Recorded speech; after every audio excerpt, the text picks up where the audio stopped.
네, 어제 황교안 권한대행이 특검 수사기간 연장을 승인하지 않음에 따라 정치권이 또 한 번 크게 충돌했습니다. 이번에는 황교안 권한대행의 탄핵건입니다. 네, 대선 전국과도 복잡하게 맞물리면서 정치권의 긴장 수위가 높아지고 있는데요. 오늘 두 분 모시고 자세한 이야기 나눠보도록 하겠습니다. 허성욱 국가디자인연구소 이사장, 김관옥 계명대 교수 나오셨습니다. 어서 오세요. 어서 오십시오. 안녕하세요.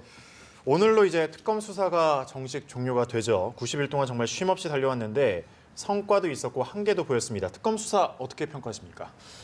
저는 이제 특검 수사에 대해서 절반의 성공이다. 예. 절반의 성공의 어떤 특검의 결과를 가져왔다 이렇게 보는데요. 예. 특검이 이제 여러 가지 이제 최순실 씨 국정 논란과 관련해서 하여튼 의혹과 사실 관련해서는 뭐 여러 가지 밝히는 것도 사실입니다만은 그러나 이 사실관계 플러스 또 의혹과 관련해서는 아직 정확하게 규명하지 못한 부분들은 상당히 많다. 예. 대표적인 예로 예를 들어 우병우 그 수석과 관련된 부분, 그리고 고영태 씨의 태블릿 PC 관련된 부분들 이런 것들을 제대로 좀 그 의혹만 계속 있어 왔지 그 의혹이 사실인지 아닌지에 대해서 특검이 어떤 아주 명확한 해명이 없었다는 거죠. 그래서 그거에 대해서 어떤 특검의 결론도 없었고 이렇기 때문에 했고, 그리고 또 하나는 조금 이제 특검이 너무 지나치게 구속 수사에 너무 좀 매진하다 보니까 오히려 본류는 벗어나고 격가지를 치는 결과가 되어버렸고, 결국 이 재벌에 대한 그 대마에 집중하다 보니까 다른 기업들에 대한 수사를 제대로 못했다 이런 부분이 좀 있고요. 어쨌든 아무튼 전반적으로 특검이 나름대로 뭐 일정 부분 성과가 있은 것도 사실이지만은 저는 개인적으로 그 미완의 특검이라 뭐 결론적으로 그렇게 말씀드릴 수 있습니다. 예. 김 교수님께서는 어떻게 보십니까? 저는 뭐 과거 특검과는 굉장히 차별화되는 굉장히 예. 성공적인 특검이었다라고 생각을 합니다. 예. 사실 구조적 한계가 분명히 있습니다. 구조적 한계 좀 이따 말씀드릴 텐데 일단 성과를 말씀드리면 성역 없는 수사를 했다는 예. 것이죠. 그래서 사실은 검찰에서 밝히지 않았던, 그러니까 다루지 않았던 블랙리스트를 전적으로 이제 다뤄가면서 김기춘 전 비서실장이라든가 조윤선 전 장관이라든가 많은 사람들에 대한 구속을 시켰고요. 또 의료, 비선 의료에 대한 부분들, 그 다음에 또 한 가지가 이제 교육농단 관련해서 5명을 다 구속시키는 성과를 보였고요. 예. 가장 이제 중요한 것이 이제 뇌물죄 관련해 삼성의 이재용 전 부회장을 이제 구속을 시켰는데 이 부분은 아직 수사가 마무리 안 된 부분이 좀 아쉬운 부분이죠. 그리고 구조적 한계라는 건 결국엔 기간의 한계였던 것 같아요. 예. 문제는 이제 90일이라는 것이 진행이 되었지만 이 국정농단이 워낙 광범위하게 퍼져서 이제 진행이 됐기 때문에 수사의 예. 그 대상도 워낙 많았던 거죠. 그래서 충실히 뭐 거의 뭐 우리가 알다시피 명절도 쉬지 않고 했지만 사실상 이걸 마무리 못했는데 이걸 황교안 대행이 이걸 연장을 안 해줬던 거죠. 그래서 이 부분은 굉장히 아쉬운 부분이고 그 책임은 사실 특검에게 있는 것이 아니고 황교안 대행에게 있다라고 보는 것이고요. 또 한 가지 아쉬운 부분은 사실상 가장 중요한 요소가 이 혐의와 관련된 대부분의 사람들은 사실상 청와대에서 근무했던 거죠. 예. 그런데 청와대 압수수색이 이제 사실상 이루어지지 않고 특히나 가장 중요한 혐의 대상인 대통령이 대면 조사가 안 이루어지면서 실질적인 어떤 수사가 마무리 안 되는 그런 어떤 한계, 이건 뭐 특검의 한계가 아니라 구조적인 어떤 한계였다라고 볼 수가 있습니다. 그런데 어쨌든 우리가 그 과정을 보면서 이 특검이 다른 상황과 달리 굉장히 소통을 해요, 국민들하고. 예. 그렇죠, 그 대변인이. 그런 것들이 이제 국민들이 갖고 있는 의혹 해소라든가 어떤 우려를 불식시키는 부분에서 상당히 기여했다고 봅니다. 그래서 미래의 어떤 우리 한국의 검찰상 뭐 이런 걸 좀 보여주지 않았나, 그런 호평을 좀 하고 싶습니다. 예. 앞서 말씀해 주신 것처럼 사실 주목받았던 압수수색 그리고 대면 조사 같은 경우에는 결국 성사되지 못했습니다. 대면 조사 같은 경우에는 특검에 의하면요. 대통령이 조사 과정에서 녹음과 녹화를 거부했기 때문이다. 뭐 이런 입장을 밝혔는데 여기에 대해서는 어떤 의견을 가지고 계십니까? 뭐 특검 입장에서 보면 그게 또 맞을 수 있습니다만 제3자 입장에서 볼 때는 일단 특검이 이 대면 조사와 관련해서 협상력이 좀 떨어졌다. 왜냐하면 대통령의 통치 행위하고 그리고 제3자 뇌물죄하고 이 상관관계를 제대로 일단 그 물증을 확보를 못했지 않았냐. 예. 물론 이제 뭐 고영태 씨 뭐 녹음 파일이라든가 그리고 정호성 씨 정호성 비서관 녹음 파일이라든가 뭐 여러 가지 이런 걸 볼 때는 엄청난 많은 자료들이 있고 또 사실관계가 명확하다 하더라도 그와 관련해서 확실한 있던 사실 규명, 이게 통치행위로서 끝나는 건지 아니면 그 통치행위 연장생산에서 제3자 뇌물죄와 어떻게 연결될 것인지 이런 부분들을 국민들이 좀 명확하게 나타낸 게 없다. 또한 지금 이제 특검에서는 최순실 씨와 박근혜 대통령 간의 이 경제 공동체라는 용어를 처음에 만들어냈거든요. 그럼 그 경제 공동체라는 그 사실관계를 명확하게 밝히지 못한 거예요. 그러다 보니까 현재 어제 최종 변론에서도 이야기했습니다마는 대통령이 뇌물을 받은 게 없지 않냐. 또 통치 행위와 관련돼서 뭔가 누군가를 지시해서 그거에 대해서 덕을 본 게 없지 않냐. 이런 여러 가지 논란이 휩싸게 돼 있죠. 그러다 보니까 지금 교수님 말씀하신 대로 뭐 앞으로 이 특검이 향후 검찰의 뭐 위상을 살릴 만큼 그 정도로 해왔다 이렇게 말씀하시는데 뭐 저도 상당히 거기에 대해서는 뭐 일정 부분 인정을 합니다만은 그러나 어쨌든 이번 특검이 갖는 의미는 상당히 크지만은 나름대로 또 역풍도 많았다. 왜냐하면 특검이 지나치게 이 여론을 의식한 부분이 상당히 많았다. 그러다 보니까 80인 동안 사실은 특검 입 한마디 한마디에 우리 특검 전국으로 돌변했다 이거죠. 모든 것을 특검에다 쏟아부었다. 그리고 특검 블랙홀로 빠졌기 때문에 모든 국정이 특검을 흘릴 수밖에 없었다. 이런 부분이 있기 때문에 저는 물론 이제 특검 입장에서 볼 때는 특검 연장하는 것 자체가 뭐 교수님 말씀하신 대로 조금 그 구조적으로 불합리하다고 하지만은 그러나 제가 볼 때는 특검이 이 할 만큼 했기 때문에 이제는 남은 부분은 검찰 손으로 넘길 수밖에 없다. 그렇기 때문에 그 부분에 대해서는 뭐 구조적인 문제라기보다는 오히려 특검이 이 전체적인 전략을 오히려 잘못 짜지 않았나. 특검은 당연히 수사가 미진하면은 특검이 연장되겠지. 또 정치권에서도 그렇고 또 여론도 국민 여론도 그러니까 연장을 당연히 시켜주기 이렇게 생각을 할 수도 있었겠지만은 그러나 제가 볼 때는 황교안 권한대행께서도 이야기하는 것처럼 특검은 할 만큼 했기 때문에 이제 남은 부분들은 미진한 부분들은 검찰에 알겠습니다. 넘기는 것도 맞다고 저는 거기에 대해서 저는 이제 이 동의를 합니다. 대면 조사 불발이 된 거는 결국에 이제 뭐 녹화와 녹음을 못하게 한 부분이 가장 크다. 뭐 이게 어제 이제 발표 내용 아닙니까? 근데 이게 이제 사실은 시각의 차이가 근본적으로 존재했었다는 거죠. 그러니까 특검은 피의자로 인식을 했기 때문에 당연히 피의자에 대해서 녹음과 녹화를 해야 되는 것이거든요. 증거를 남겨야 되기 때문에. 그런데 이제 예컨대 대통령 같은 경우는 피의자가 아니라 난 참고인이다. 따라서 이것은 불필요한 부분이다라고 즉 처음부터 인식의 차이가 발생한 거기 때문에 이 부분에서는 처음부터 대면 조사가 사실상 시작부터 불가능했다라는 그 전제가 그 생각에 오히려 맞을 수 있다 이런 생각이 좀 들기도 해요. 저는 지금 우리 김 교수님 말씀하신 부분인데 지금은 이제 특검에서 밝힌 게 녹음하고 촬영을 못하기 때문에 사실 불발됐다는 그런 이유를 들었잖아요. 그러면은 지금 말씀 법리적으로 보면 그게 맞습니다. 지금 특검에서 볼 때는 대통령이 피해자로 지금 인정하는 거고 그러면 대통령 입장에서 볼 때는 참고인이 불과하기 때문에 그러나 과연 이 특검에서 이야기한 대로 이 녹음과 촬영이 아니면은 대면 조사를 과연 포기를 해야 되느냐 그 부분에 대해서는 명확하게 밝힌 적은 없어요. 그다음에 그 다른 이유가 있는지는 모르겠습니다만 그러나 그 두 개로 인해서 대면 조사 자체를 포기한다는 것은 계속 창구가 열려 있음에도 불구하고 채널이 열려 있음에도 불구하고 더 그것을 하지 않았다는 것도 저는 제가 볼 때는 오히려 특검이 협상력이 떨어졌다고 보는 거죠. 알겠습니다. 특검 수사기간 연장을 놓고 이렇게 줄다리기를 했었는데 이번에는 이제 특검법 제정, 황교안 권한대행 탄핵건으로 맞붙었습니다. 이건 어떻게 보십니까? 그러니까 결국엔 이 부분은 황교안 특검 부분과 이제 황교안 이제 탄핵 부분과 특검 연장 부분이 이제 새로운 이제 특검법을 만드는 부분이 별개인데요. 이제 먼저 황교안 대행의 이제 탄핵건은 기본적으로 야사당이 합의를 안 했습니다. 그러니까 실질적으로 이제 바른정당은 빠졌고요.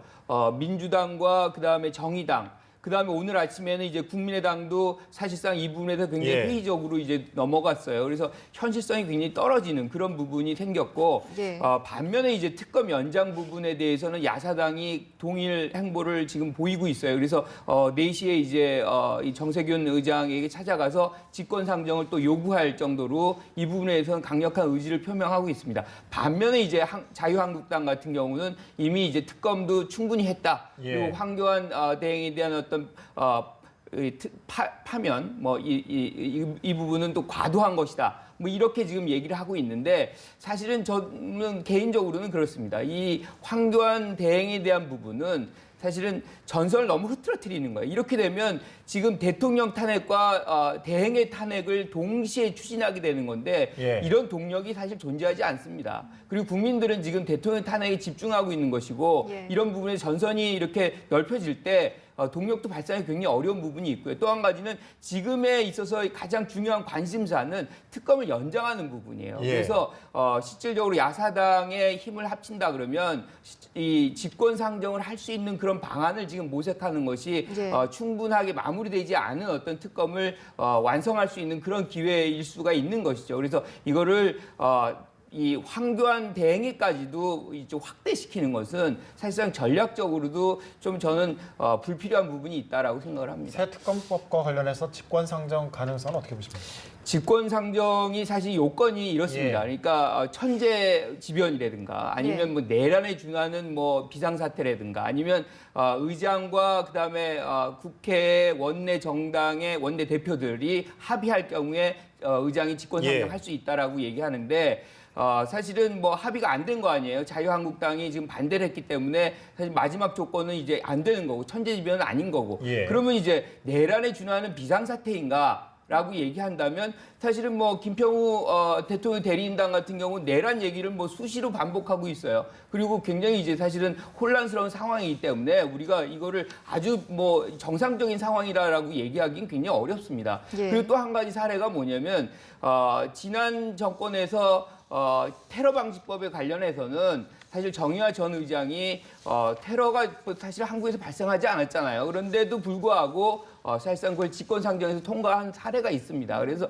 그거에 비춘다면 사실 지금은 훨씬 더 위중한 상황이에요. 그래서 정세균 의장이 실질적으로 직권상정한다고 해도 아무런 문제가 없는 부분이라고 저는 생각을 합니다. 예. 그만큼 이제 수사도 마무리 안 됐고 이 수사가 사실은 황교안 대행이 연장을 거부하는 명분을 내세웠던 것이 예. 정국을 안정시키는 거라고 얘기했는데 사실은 뭔가를 문제를 다 해소시켜야만 오히려 안정이 되거든요. 그런 차원에서 수사가 마무리되는 것이 바람직하고 따라서 정세균 의장도 지금의 상황에서는 직권상정을 해야 될 필요가 있다라고 보는 것이죠. 예, 저는 알겠습니다. 좀 예. 우리 김 교수님 말씀에 전혀 다른 의견을 좀 말씀드리고 싶은 게요. 지금 야당에서 지금 야사당이 지금 하는 그런 굉장히 정치적 논리다. 왜냐하면은 야사당의 지도부들은 다 그렇습니다. 이번 헌재 결정이 어떻게 되든 간에 일단은 모두 승복해야 된다. 그런 논리는 다 한 가지는 아시죠? 그렇다면은 예를 들어 황교안 권한대행을 탄핵하겠다. 이번에 헌재 특검 연장을 하지 않으니까 탄핵하겠다. 그리고 지금 직권상정을 하라 그러는데 직권상정을 했다 하더라도요. 국회 통과됐다 하더라도 황교안 권한대행이 20일 동안 이것을 붙들고 있으면서 거부할 권한까지도 갖고 있습니다. 이 그런 내용을 너무나 잘 아는 야당이 이렇게 나온다는 것은 지나치게 정치적 논리다. 그리고 이 다음 조기 대선과 맞물려서 대선에 좀 유리한 고지를 점하기 위한 그런 사전 포석일 가능성이 높다. 예. 저는 그렇게 보기 때문에 그리고 지금 이 특검을 연장을 계속 유도하는 이유가 뭐냐면은 이 앞뒤가 맞지 않아요. 또 정세균 지금 의장이 좀 전에 뭐라고 했습니까? 어떤 헌재 결정이 어떤 결과가 나더라도 우리가 모두가 승복해야 된다 그랬습니다. 그러면은 헌재가 결정 기간 안에 특검이 연장됐다고 쳐봅시다. 그러면 특검이 연장이 되면은 이 국정 혼란이 계속 지속되는데 오히려 헌재 결과가 어떻게 나든 이 특검이 자칫하면은 헌재 결과에 대한 더 불을 붙일 가능성이 높다. 이 연장이 되면은 그런 측면에서 볼 때는 황교안 권한대행이 이야기한 대로 이 국정 혼란 상태를 막을 수 있다는 것도 상당히 일리 있는 겁니다. 예. 그리고 지나치게 황교안 권한대행을 몰아붙이는 건 뭐냐면은 이게 또 조기 대선과 맞물려서 이 박근혜 정부 자체를 계속 어떻게든 황교안 권한대행에다 덮어서 이것을 황교안 권한대행이 대선 출마를 염두에 둔 상황까지도 생각해서 그런 포석이 아니겠냐. 왜냐하면 황교안 예. 권한대행이 어쨌든 유력한 그 보수의 후보군에서 한 사람일 수밖에 없잖아요. 그래서 그런 부분들까지도 미리 사전에 더 예. 세워서 가자라는 그런 예. 야당의 어떤 전략도 숨어 있다고 저는 봅니다. 예, 특검 관련 내용은 여기까지 하고요. 대통령 탄핵 심판 최종 변론이 어제 마무리가 됐습니다. 상당히 관심을 모았었는데 어제 어떻게 보셨습니까? 그러니까 뭐 탄핵에 관련해서 이제 뭐 대통령 대리인단 5시간이나 썼습니다. 그리고 예. 이제 반면에 국회 소추단은 1시간 한 20분 정도 예. 해서 이제 마무리가 됐는데 사실은 뭐 우리가 잘 알다시피 13개 항목을 제시를 했지만 헌재에서 5개로 축약을 했죠. 이게 이제 뭐 국정농단에 의한 그다음에 우리 국민주권주의의 위반, 그다음에 뇌물죄에 대한 형사법 위반, 그리고 생명권 보호의무 위반 뭐 등등해서 5가지를 했는데 예. 그 부분에 대해서 이제 국회 소추위원들은 하나하나 이제 왜 이것이 탄핵이 돼야 되는지, 어떻게 해서 여기에 이제 이 합당이 되는지 부합되는지에 대해서 설명을 한 것이고, 특히나 이제 약간의 추상적인 어떤 언급이 있어요. 그러니까 이것이 이제 당연히 돼야 된다 뭐 이런 식의 예. 얘기가 좀 있었긴 했지만 예. 중요한 건 그럴 이유가 있죠. 왜냐하면 모든 부분이 사실상 증빙 자료들과 진술들이 이미 바탕이 돼 있습니다. 그래서 아주 구체적으로 제시할 필요가 없을 만큼의 이제 사전 준비가 다 돼 있었다는 것이고, 반면에 이제 대통령 대리인단 같은 경우는 지금 5시간을 썼지만 굉장히 좀 이렇게 일종의 이제 미국 같은 경우는 법정 모독죄에 해당되는 어떤 발언, 뭐 내란이라든가 뭐 대통령을 잡아챈다거나 뭐 이상한 어떤 막말에 준하는 그런 수준의 말들을 이제 계속 이어가면서 사실은 강변을 하는 부분들이 굉장히 많이 나타났어요. 오히려 차라리 하나의 어떤 증거 자료라든가 뭐 이런 것들을 제시하면서 법리적인 부분에서 왜 이것이 기각이 돼야 되는지 그런 부분에 좀 더 설득하는 차원에서 접근을 했다면 헌재 재판관들도 조금 더 이 수긍을 할 수 있었을 텐데, 굉장히 좀 대통령 대리인단이 감정적으로 좀 접근하지 않았나 뭐 그런 인상을 받았습니다. 예. 대통령 대리인단 측의 변론 어떻게 보셨습니까? 뭐 대통령 변호인단 측에서는 뭐 할 얘기를 다 했지 않았나. 왜냐하면 아까도 제가 말씀드렸습니다만은 이 대통령이 이 국정 수행과 관련해서 뭐 어쨌든 돈 한 푼도 받지 않았다. 그리고 이 탄핵 그 절차상의 문제도 지적했었고요. 그리고 이제 정경련 주도에서 사실 안정범을 통해서 처음으로 이 모금 사실을 들었다는 이야기. 그리고 또 미러 K스포츠 관련해서 대통령이 직접적으로 거기다 뭐 어떤 편지를 한다든가 편의를 제공한다든가 최순실을 통해서 국정농단을 하라고 지시한 적도 없다. 예. 이런 부분들을 아마 조목조목 그 최후 변론에서 이야기를 했으니까 예. 아무래도 이제 어제 같은 경우는 사실 그 노무현 대통령 같은 경우는 3시간 반 정도 최후 변론이 걸렸는데 어제 같은 경우는 거의 배로 걸렸지 않습니까? 6시간 반 정도 했으니까. 예. 그만큼 이제 그 국회 소추인 측과 피소추인 측 간의 어떤 그 치열한 어떤 법적 그 논쟁이 아마 있었던 걸로 보는데요.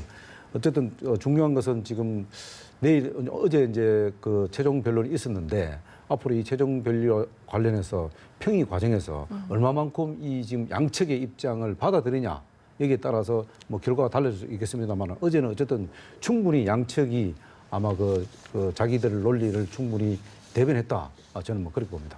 예, 알겠습니다. 두 분과 함께 말씀 들어봤습니다. 허성우 국가디자인 연구소 이사장, 김관옥 계명대 교수였습니다. 고맙습니다. 고맙습니다.